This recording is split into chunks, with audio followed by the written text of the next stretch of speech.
तो यार ये मीडिया के बंदे को बुलाओ यार, क्या करना चाहिए सर इसको। अच्छा सर, क्या करें सर? सर ये देखें, ये कासिम अली शाह है सर, इसको लॉन्च करते हैं सर। अच्छा, इनकी डायरेक्ट कोई बातचीत हुई है आसिम की और इमरान की, डायरेक्ट, जिसमें कोई इंटरलॉक्यूटर नहीं था। ये बाजवा बहुत ही मतलब मेरा इससे ईवल आदमी मैंने ऑनेस्टली नहीं देखा पाकिस्तान में, जिसने इतना ब्रेजनली हम लोगों को नुकसान पहुंचाया। इन दो भाइयों के मुतालिक बताता था। वो कहता है शहबाज शरीफ की आंख इतनी मैली है कि मैं उसको आज तक अपने घर में नहीं बुलाया, हालांकि बड़ा सीनियर लीडर था उनकी पार्टी का। कहता है I have never expose the women folk of my house to Shahbaz Sharif. ये इतना गंदा आदमी। अस्सलाम वालेकुम जी। आप सियासत डॉट पी के देख रहे हैं। सोहराब बरकत आपसे मुखातिब है। हैदर मेहदी साहब हमारे साथ मौजूद है। हैदर साहब, सर अस्सलाम वालेकुम। वालेकुम अस्सलाम शराब, ऑलवेज अ प्लेजर। एक वीडियो ट्विटर के ऊपर वायरल है और मुख्तलिफ प्लेटफॉर्म्स के ऊपर जनरल बाजवा साहब की, जहां पर वो एक सिग्नल के ऊपर खड़े हैं और गालिबन सिग्नल खुलने का इंतजार कर रहे हैं कि गाड़ियां गुजर जाएं तो वो गुजरें।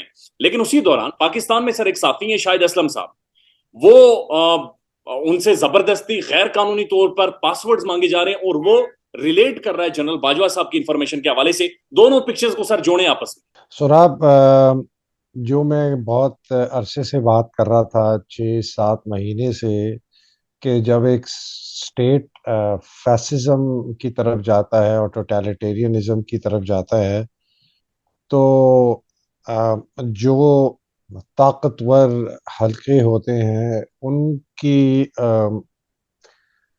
अकाउंटेबिलिटी जीरो हो जाती है। तो आपने जो बयान किया है ना, ये दोनों चीजें सिंबलिज्म में मुझे ये चीज नजर आती है। ठीक हो गया सर।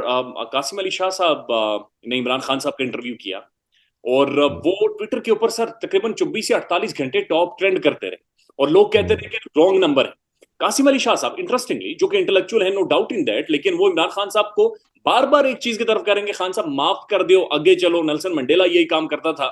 सर इससे पहले हमने जावेद चौधरी साहब का एक कॉलम देखा और उसके ऊपर भी तनकीद हुई है। नाउ कासिम अली शाह साहब, ये क्या सोच है सर? ये हो क्या रहा है? ये बंदा आप समझ रहा था कि मेरी इतनी जबरदस्त क्रेडिबिलिटी है, पॉपुलैरिटी है, कि जैसे मैं ये कहूंगा कि यार शहबाज शरीफ बड़ा फ्लेक्सिबल है, वो बड़ा वो है, ये बंदा बड़ा वो रिजिड है। जॉन मैक्सवेल की कोट कर रहे हैं। इस मतलब कि आप ऑफ द शेल्फ किताब उठा के उसका खुद तर्जुमा करके थोड़े से लफ्ज बदल दें और आप 12 किताबें छाप दें। यार ये, मैं 66 मैं 25 साल से नौकरी कर रहा हूँ प्राइवेट सेक्टर में, 18 साल से फौज में गया था। मैं 2 किताबें लिख रहा हूँ, मैं खुदा की कसम खून पसीना एक हो गया है। एक उसमें से business book, well two are sorry political books, one is a business book, third book. जो बिजनेस बुक है वो मेरा 30-35-40 साल का निचोड़ है, सेल्स ट्रेनिंग का, सेल्स लीडरशिप का। मेरे पसीने निकल गए हैं कि उस किताब को मैं किस तरह कंप्लीट करूं। हाँ, और ये बंदे ने 12 किताबें लिख दी और ये 6 जमाता पास डायरेक्ट हवलदार भर्ती हुआ है।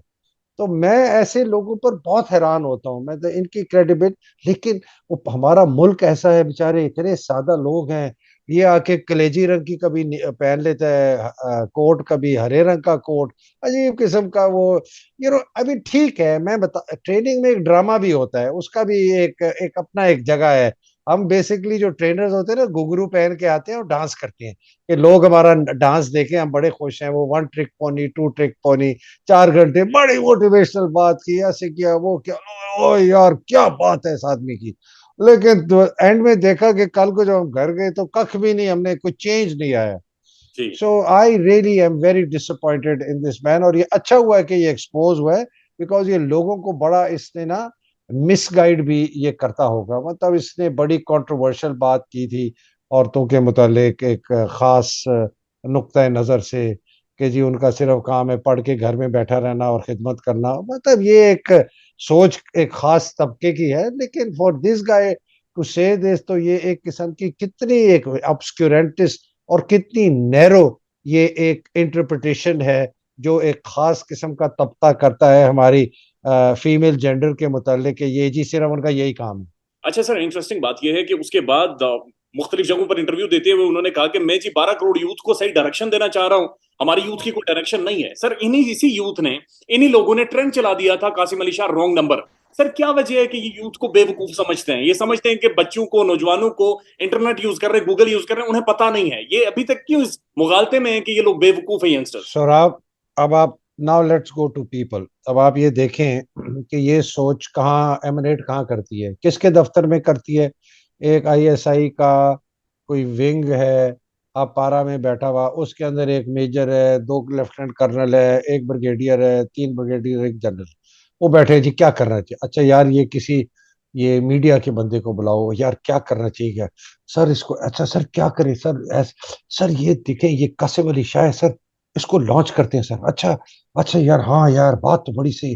कैसे? तो सर मैं जानता हूँ सर, सर मेरा फलाना। अच्छा यार, क्या बताओ, उससे बुलाओ यार उसको। अच्छा सर, बुलाते हैं। कासिम अली शाह यार, कासिम अली शाह नेशनल सर्विस है यार, तुम बड़े। ये मैं एग्जैक्टली बता रहा हूँ, I can actually picture in my mind कि ये मीटिंग ऐसे हो रही है। जी। और और ये प्लान करने वाला कौन? 6 जमात पार डायरेक्ट हवलदार लेफ्टिनेंट, जिसने एफए करके फौज भी आया, बीए की पीएमए में, और अगर वो कुछ थोड़ा सा होशियार था तो उसको एनडीयू में जब उसने किया तो उसको मास्टर्स की डिग्री मिल गई। हाँ, लेकिन सारी जिंदगी एक नौकरी की। सुबह को काले जूते पहने, खाकी पैंट पहनी, टोपी पहनी, yes sir, no sir, yes sir, ज्यादातर yes sir, yes sir, yes sir. Brigadier के ऊपर हुआ तो थोड़ा सा नीचे, नहीं ऐसे नहीं करना। They are very limited in their thinking, in their exposure. ये इतने इग्नोरेंट हैं कि इनको पता भी नहीं है कि ये कितने इग्नोरेंट हैं। वो कहते हैं ना, the ignorance of the ignorant is the worst ignorance. कि हमें पता ही नहीं है कि हमें पता नहीं है, जी। and so this is, and it just emanates from these people. They're living in the 80s, they're living in the previous century. उनको अंदाजा ही नहीं है कि ये how aware the world has become, how connected the world is, how much access and knowledge people have. मुझे तो यकीन है कि इस किस्म के भोंडे जो इन्होंने हरबे इस्तेमाल करें, this will not succeed, सराब, not at all. सर इसी वीक में हैदर महदी साहब, पंजाब असम्बली तहलील होती है, खत्म होती है, और परवेज जो इलाही साहब हैं वो वोट ऑफ कॉन्फिडेंस ले लेते, बड़ी मुश्किलात के बाद भी लोगों को। इवन इमरान खान ने इंटरव्यू में कहा कि एक बंदे को हमने बाकायदा पुलिस की गाड़ियां भेजी कि उसे एस्कॉर्ट करके लेकर आए। साथ साथ हम्म, कराची की जो इंतखाबात हैं सर, पीपल्स हम्म। पार्टी इतने बड़े मार्जिन से जीत गई, जमात इस्लामी और जनाब पीटीआई दूसरे तीसरे नंबर पर आती हैं। लेकिन हमने सिर्फ विजुअल्स देखे, वीडियोस देखी कि ठप्पे लगाकर वो बोरियां उठाई जा रही हैं, डब्बे उठाकर लोग गाड़ियों में, रिक्शों में लेकर जा रहे हैं। ये कहां से मैनेज हुई सारी चीजें? सारी मैनेज हुई obviously. I think the bulk of it was done by the provincial government, इसमें मुझे कोई शक नहीं है। मुझे ये भी शक नहीं है कि इसके अंदर बहुत ज्यादा सपोर्ट। देखिए, एक होती है टैसिट सपोर्ट, एक होती है ओवर्ट सपोर्ट। ओवर्ट सपोर्ट है कि वो आईएसआई के बंदे या फौज के या पुलिस के ना, वो डायरेक्टली इंटरवीन करें टू फैसिलिटेट दैट। वो मुझे नहीं नजर आई कि अगर उस किस्म की कोई इंटरवेंशन थी डायरेक्ट। लेकिन tacit behind the scenes covert support जो थी, 100%, not to the extent that one would have one expected, जिस तरह पंजाब के बाई इलेक्शन में हुआ था, जहां पर तो बहुत ही ब्रेजन और ब्लेटेंट थी। एक ये वजह थी, मैसिव रिगिंग, और कोई रोकने वाला नहीं है ना। आपने इलेक्शन कमीशन अगर आपके साथ है, सारे आपके जो रिटर्निंग ऑफिसर्स हैं वो आपके साथ हैं, प्रिजाइडिंग ऑफिसर्स आपके साथ हैं, कंपाइलेशन आपके साथ है, फॉर्म 11 मिला, उसमें 1780 वोट हैं, और जब वो एक्चुअल रिटर्निंग ऑफिसर ने दिया उसमें 16 से कर दिया। जो पीपल्स पार्टी वाला कैंडिडेट तीसरे नंबर पे था, आपने पहले नंबर पर कर दिया। आप क्या करें? कौन सी सुनवाई होगी? मेरा एक दोस्त था जिसने इलेक्शन कमीशन में पिटिशन डाली अपने केसेस की कि जी ये 40,000 वोट क्वेश्चनेबल थे। वो मर भी गया, वो मर गया, वो 2018 के इलेक्शन के थे, वो मर गया बेचारा। वो आज तक केस जो है ना, वो चार कितने साल हो गए अब तो उसको, 5 साल हो गए। हाँ, 2023 आ गया। That case is not been heard. तो आप जो मर्जी करें, जहां भी जाएं कि जी ये धांधली हुई है, वो कहेंगे ठीक है, आ जाओ, बैठ जाओ। एक तो ये। दूसरा, इमरान ने खुद कहा है, बाय द वे, अभी थोड़ी देर पहले जमान पार्क में उसको कुछ जर्नलिस्ट मिले थे, उसने खुद कहा है, उसने कहा है कि मेरी पार्टी की वीक तंजीम वीक नजर नहीं थी।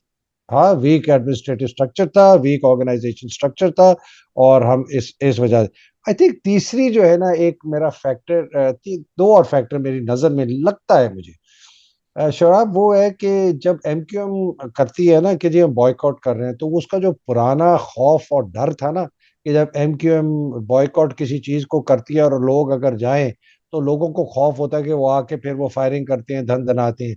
हालांकि इनमें अभी वो पावर नहीं रही, लेकिन मुझे यकीन है कि खासी परसेंटेज जो औरतें खास तौर पर, बूढ़े लोग, उन्होंने कहा यार ये इन्होंने बॉयकॉट किया, कल कोई हमारे पास फायरिंग न करे। ये एक तीसरा फैक्टर। आपने जो जमान पार्क का जिक्र किया, वहां पर जिन साथियों से खान साहब की मुलाकात हुई, उसी में एक खबर रिपोर्ट हो रही है। अभी तक हमारी उन रिपोर्टर से, जर्नलिस्टों से बातचीत डायरेक्टली नहीं हो सकी, लेकिन टीवी जो रिपोर्ट कर रहा है कि खान साहब सोच रहे हैं कि वो दोबारा से कौमी असेंबली में जाएं। कुछ चैनल ये रिपोर्ट कर रहे हैं इसलिए कि इंटरम सेटअप को डिस्कस किया जा सके।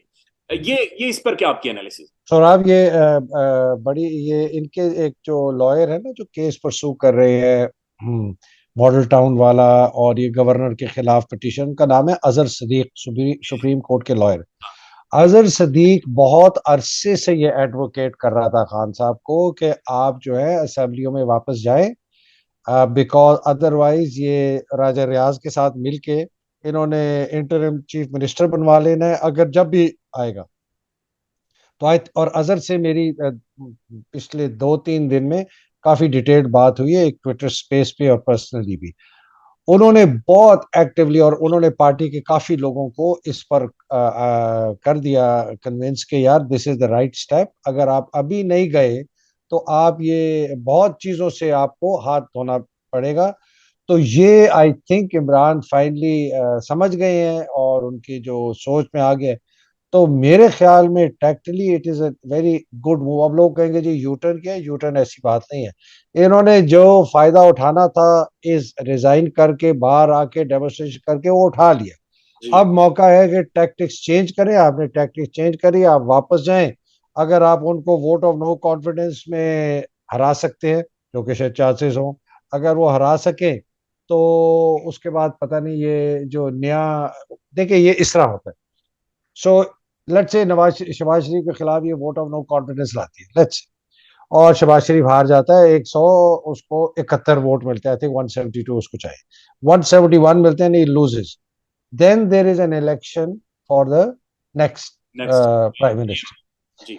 उसके अंदर जब प्राइम मिनिस्टर का इलेक्शन होता है, और अगर इलेक्शन के अंदर इक्वल वोट्स आ जाए दोनों साइड के, फिर रन ऑफ होता रन है। अप। रन ऑफ के अंदर ये है कि आपको फुल मेजोरिटी नहीं चाहिए of the members of the house, आपको सिर्फ उतनी चाहिए जो जो कि prime. Member sitting in the house.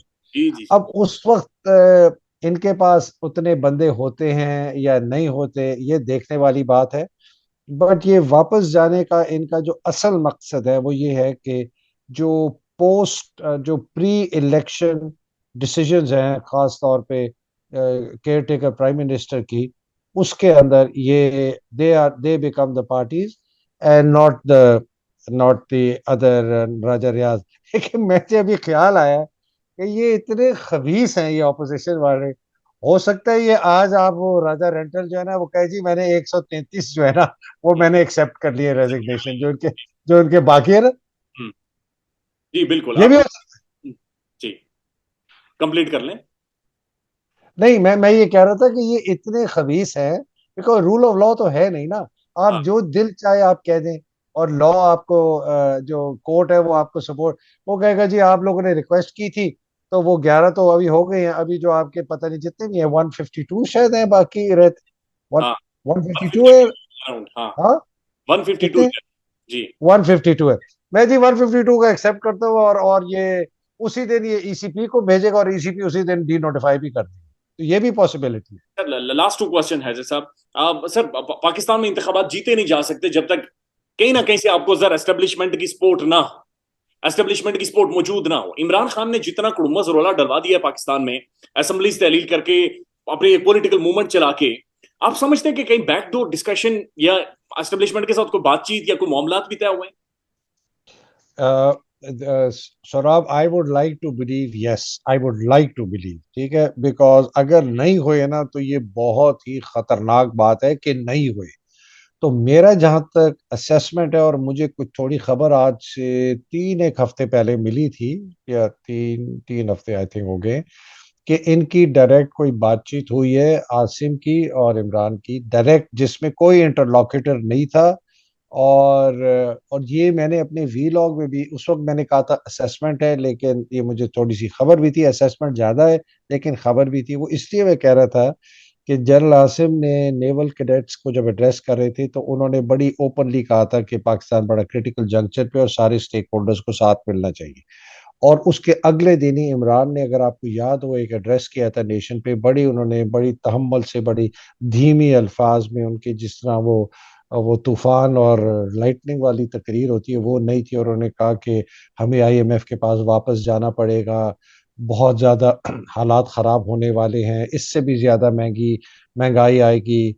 Germany और जापान की उन्होंने मिसालें दी, मतलब वो ऐसे लग रहा था जैसे कि वो इस वक्त वजीर आजम है और वो कौम को तैयार कर रहे हैं बहुत बुरे वक्त से। उससे मुझे अंदाजा हुआ कि उन्होंने शायद किसी के साथ डिस्कशंस के बाद उनको रिक्वेस्ट की गई होगी कि भाई आपकी ज्यादा लोग बातें सुनते हैं, आप प्लीज कौम को तैयार करें कि आगे जाके हालात बहुत खराब होने वाले। तो when I connected these two events, और मेरी जो खबर है, तो मैं इस नतीजे में पहुंचा हूं कि एक तो ये बात है। दूसरी बात ये है कि मेरा सुराग असेसमेंट अब ये है कि जिस किस्म की धांधली या इंटरवेंशन और कंट्रोल एस्टेब्लिशमेंट का है, वो अब नहीं होगा। और उसकी सबसे बड़ी मिसाल हमें मिली है पंजाब के बाई इलेक्शन में, जहां पर अ, आपको भी जरूर पता होगा, आप ज्यादा जानते हैं, उस ग्राउंड पे हैं। मुझे भी पता है, डायरेक्ट फोन्स आए थे लोगों को, फौजी अफसरों के, जी। पुलिस के नहीं, अननोन कॉलर से नहीं, फौजी अफसरों को, कि आपने नहीं जाना, आपने वोट नहीं करना। लोगों को थ्रेट भी किया गया, लोगों का, हम आपको कोई बंदा जो है उसने कहा जी मैं तो बीमार हूँ, उसने कहा जी आप तो फिर शायद आप इस बीमारी से शायद निकले ही ना। ये भी इस किस्म की ना, ऐसे उन्होंने, किसी ने कहा कि जी मैं तो वोट के बाद कनाडा चला जाऊंगा, उन्होंने कहा जी कनाडा ज्यादा दूर नहीं है। तो मतलब इतनी डायरेक्ट किस्म की थ्रेट थी, लेकिन लोग खड़े रहे। 5 लोग फिसल गए, बाकी खड़े रहे। तो इसका क्या मतलब है कि एक तो लोगों को पता चल गया कि यार फ्यूचर इमरान के बगैर अगर नहीं है हमारा सियासत में। दूसरी बात, उन्होंने को कहा कि यार to hell with you guys, जो मर्जी कर लो, मैं तो ना करूंगा। तो मेरा ख्याल है जो हमारा एक इम्प्रेशन था कि ये इसके बगैर नहीं जीतती, ये अब नहीं होगा। और लेकिन मैं आपको 2018 की बात बताऊं, इसका मैं जाती, I am a personal witness to this.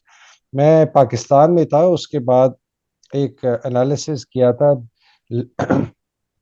Polling station by polling station और कंस्टिट्यूंसी बाय कंस्टिट्यूंसी हमने किया था। 3 महीने लगे थे, वो टीम बैठी थी, उसमें बहुत लोग शामिल थे।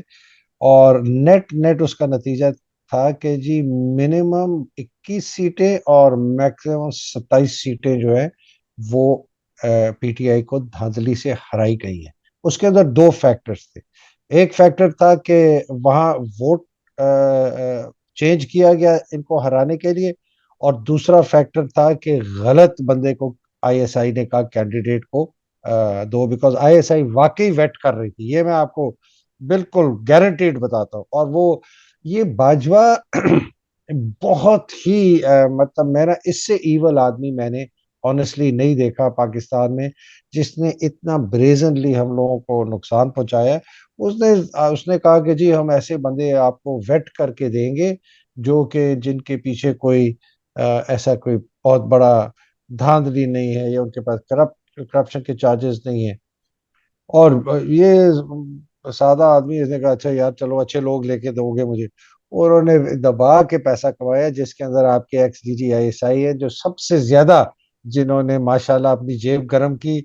उनके साथ और भी बड़े लोग थे, और भी बड़े लोग, मतलब उन हमारा फौजी जर्नैल सियालकोट से टिकट ले मांग रहा है पीटीआई का, फौजी जर्नैल एक्स, और बड़ा जबरदस्त अफसर, ये भी नहीं कि छोटा मोटा, उसको नहीं दिया। तो मुझे उसने कहा सर ये मुझे नहीं, मैं से जूनियर कहता सर मुझे नहीं दे रहे, इमरान से कहा ये आईएसआई मुझे अप्रूव नहीं कर रही कि ये सिक्योरिटी रिस्क है। अब आप ये सोचे, he is a major general of the army, not too far back retired, उसको आईएसआई नहीं दे रही because they are asking money, कहते सर मेरे से पैसा मांग रहे करना।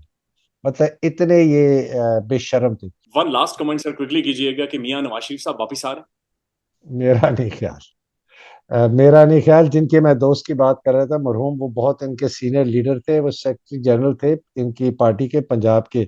मतलब वो ये ख्वाजा साद रफीक वाले हैं, इन सबको वही पार्टी में लेके आया था। वो मुझे कहता है कि इन दो भाइयों के मुतालिक बताता था। वो कहता है शहबाज शरीफ की आंख इतनी मैली है कि मैं उसको आज तक अपने घर में नहीं बुलाया, हालांकि बड़ा सीनियर लीडर था उनकी पार्टी का। कहता है I have never expose the women folk of my house to Shahbaz Sharif. ये इतना गंदा आदमी है, ये उस आदमी का है जो इनके साथ 25-30 साल से रहा है और अंदर से जानता है। जवाज शरीफ का कहता है कि उसका पैसा सब पहले उसकी अपनी जात, हिज ओन सर्वाइवल, उसके बाद उसका पैसा, और तीसरे नंबर पे मरियम।